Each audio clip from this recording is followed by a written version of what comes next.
60 साल से हमारे इनके साथ ताल्लुकात हैं डिफेंस में, सऊदी अरब के बहुत करीबी हैं, लेकिन और 100 साल से ज़्यादा अमेरिकन गारंटी थी सिक्योरिटी की सऊदी अरेबिया को, जो बानी अपनी इब्ने सऊद ने एक जहाज़ पे, मैं उसका नाम भूल चुका हूँ, बैठ के अमेरिकन प्रेसिडेंट से वो एग्रीमेंट साइन किया था। जब जीसीसी बनी उसके बाद उनको भी वो सिक्योरिटी गारंटी मैसर आ गई। लेकिन पाकिस्तान के और जो सऊदी अरेबिया के ताल्लुकात हैं वो डिफेंस में बहुत करीबी रहे हैं। फिर हुआ क्या, और मेरा तो ये ख्याल है कि बहुत हद तक ये जो इसमें कसूरी साहब, मुझे अब इसकी शक, मैं सऊदी अरेबिया और पाकिस्तान के जो अपना आपस में एग्रीमेंट साइन हुआ, इससे पहले मैं समझना ये चाह रहा हूँ कि अब इंटरनेशनल दुनिया जो है, इंटरनेशनल एस्टेब्लिशमेंट जो है, उन्हें एग्जैक्टली पाकिस्तान से रिक्वायर्ड क्या है। चूँकि आप जितने भी आर्टिकल्स देखिए उनमें इसको बार बार एलेबोरेट किया जा रहा है कि पाकिस्तान जो है वो अगर डिनर जो है वो ट्रंप साहब के साथ करता है तो लंच वो जाके चाइना के साथ करता है, और ब्रेकफास्ट जो है वो प्यूटन के साथ करता है जाके। तो इस तरह की तस्वीर कशी जब की जाती है, एग्जैक्टली अमेरिका बग्राम का तो कह चुका और उसे रिक्वायर्ड भी है, अब उसे एग्जैक्टली पाकिस्तान से रिक्वायर्ड क्या है? देखिए मैं आपको बता दूं, उसको जो एक रिक्वायरमेंट है जो उसको समझ आ गई कि जो बाइडन साहब ने गलती की थी, हिंदुस्तान वो रोल प्ले ही नहीं कर सकता। Forget China and South China Sea के जो नेट सिक्योरिटी प्रोवाइडर, और भाई तुम अपने इलाके में तो कर नहीं सक रहे तो तुम साउथ चाइना सी पहुंचे हो, तो वो जो था एक तो भांडा फूटा। वो रिक्वायरमेंट क्या है? रिक्वायरमेंट ये है पाकिस्तान वाहिद मुल्क है जो सेंट्रल एशिया में रोल अदा कर सकता है, जो गल्फ में रोल अदा कर सकता है, जो अफगानिस्तान में रोल अदा कर सकता है, जो ईरान में रोल अदा कर सकता है। ईरान में वही रोल अदा कर सकता है जो मैंने खुद किया हमारे दौर में, कि इसमें अमेरिका और ईरान के दौर हम मैसेजेस कैरी कर रहे थे उनको एक दूसरे करीब लाने के लिए। तो जब मीटिंग हो रही थी, फील्ड मार्शल आसिम मुनीर का लंच हो रहा था उसमें व्हाइट हाउस में, तो मैंने उस वक्त कहा था मीडिया वालों को कि वो कह लिए क्या बात है, मैंने कहा ये ईरान इसमें आएगा, क्योंकि अमेरिका ईरान से जंग नहीं करना चाहता था। ये ठीक है इजराइल ने उसका हाथ उसको फोर्स किया, उन्होंने नेतन्याहू को जब पता चला कि ये डील करने लगे ईरान के साथ, और ईरान में उन्होंने छुपाया नहीं था ट्रंप ने, क्योंकि पिछली दफा Trump walked out, president Trump walk out किए JCPOA में, जो कि एग्रीमेंट हो गया था ओबामा एडमिनिस्ट्रेशन में ईरान के साथ न्यूक्लियर प्रोग्राम पे।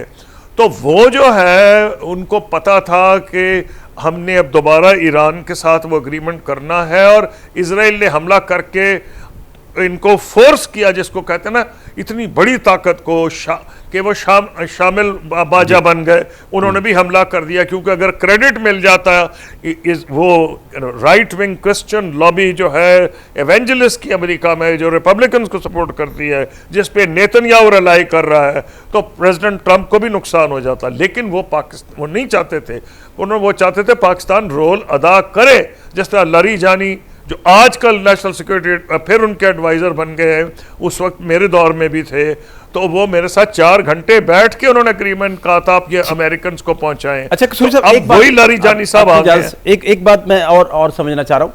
आपको अच्छी तरह सर याद है कि अमेरिका, बराक ओबामा भी हो, जो भी एडमिनिस्ट्रेशन आई वो पाकिस्तान से डू मोर का मुतालबा करती थी। फिर अफगानिस्तान से जो ही अमेरिका इनखला करके गया, वहाँ असला छोड़ के गया, तो उसका सारा खुद भागा, और वो इल्ज़ाम पाकिस्तान पे उस वक्त भी देता था। अब ये इतनी बड़ी पॉलिसी शिफ्ट के पीछे आप ये समझते हैं कि बेसिकली उन्हें ये अंदाज़ा हुआ है कि मशरक़ वस्ता में, गल्फ स्टेट में और एशिया में जो रिस्पॉन्सिबिलिटी और जिस तरीके से कनेक्टिविटी पाकिस्तान कर सकता है, और वो भी 4 दिन इंडिया को मारने के बाद इस नतीजे पे वो पहुंचे, तो बहुत बड़ा पॉलिसी शिफ्ट आप बेसिकली देख रहे हैं। तो इस वजह से ये सारा कुछ हो रहा है।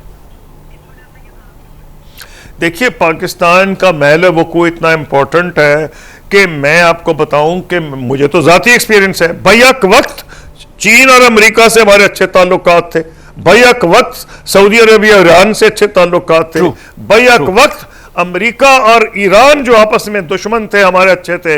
हमारी एक खास पोजीशन है, हिस्टोरिक बैकग्राउंड है, और हुआ यह है कि जो हम रोल अदा कर सकते हैं वो और कोई इस इलाके में कर नहीं सकता। नंबर 2, जब से हमला किया इजराइल ने कतर पे, जो अमेरिकन गारंटी थी उसके परख चढ़ा दी हैं। चाहे प्रेसिडेंट ट्रंप आप कहें कि दोबारा हमला करेंगे या नहीं, एक होता है जब किसी पे एतबार में अगर ज़रा सा शक पड़ जाए, बाल शीशे में आ जाए, तो टोटली रिप्लेस उसको नहीं आप शीशा जोड़ सकते। अब मेरा ये कहना यह है कि सबको पता है शुरू से, कौन ये गारंटी दे सकता है। पाकिस्तान का और सऊदी अरेबिया का एग्रीमेंट है, आपकी नज़र में आप अगर इसे एक्सप्लेन करना चाहें तो एग्जैक्टली किन लफ्ज़ों में इसे बयान कर सकते हैं?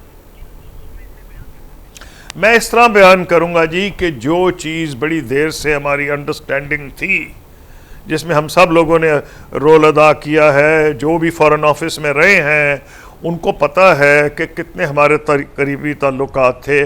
डिफेंस की बात मैं कर रहा हूँ, और अगर आप डिफेंस की बात करना चाह रहे हैं, मैं तारीख़ में टाइम ज़ाया नहीं करूँगा कि जी तबूक पे इतने थे तो फ़लाने जब मस्जिद पे खाना काबा पे हमला हुआ तो पाकिस्तानी फ़ौजी थे, फिर इसराइल के बॉर्डर पे पाकिस्तानी फ़ौजी थे, जॉर्डन पे हमारा एक ब्रिगेड था, वगैरह वगैरह, लंबी चौड़ी कहानी है।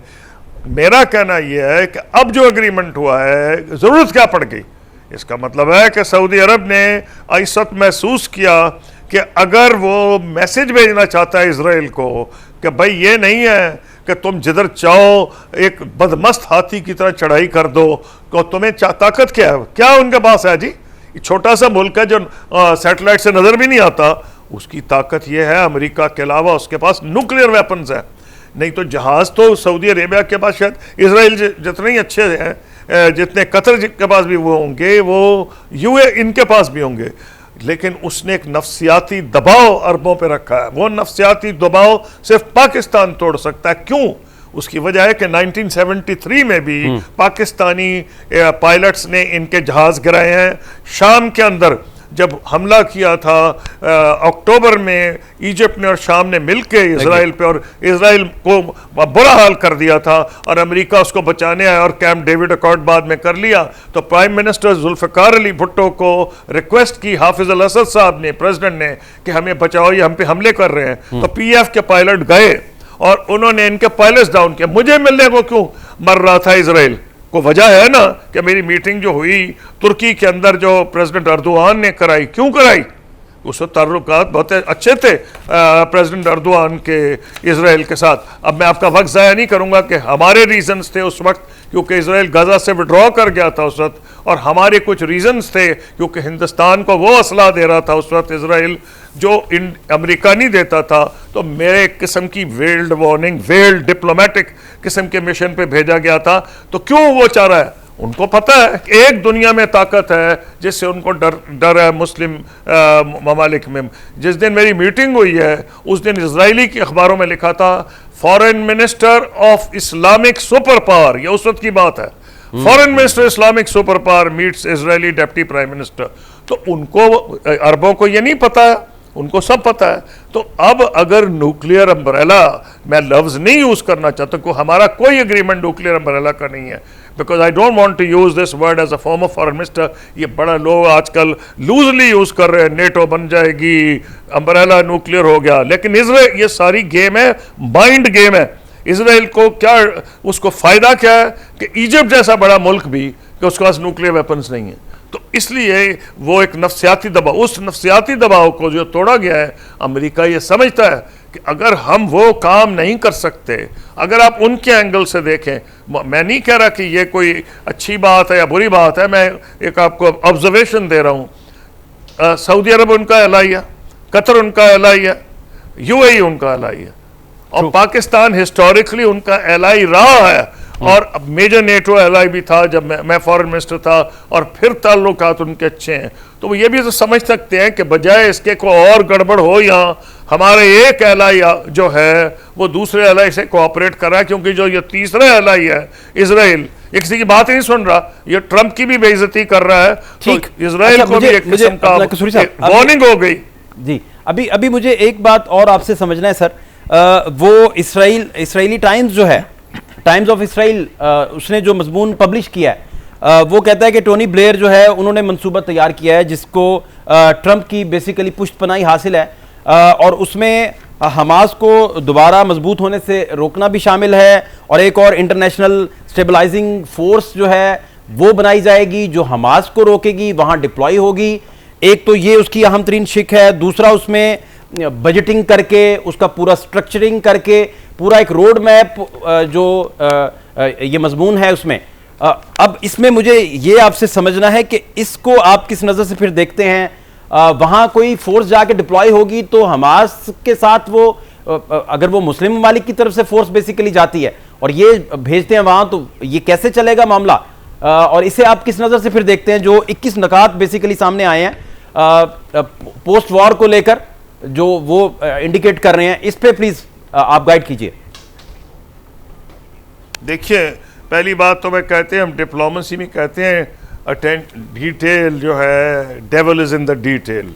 ये जो है अव्वल तो 21 पॉइंट इकट्ठे ऐलान नहीं किए गए, जानबूझ के ये लीक आउट किए गए हैं, लोगों ने इकट्ठे किए हैं। देयर इज नो 21 पॉइंट जो कि कह दिया हो। ये सब लीक आउट क्यों है?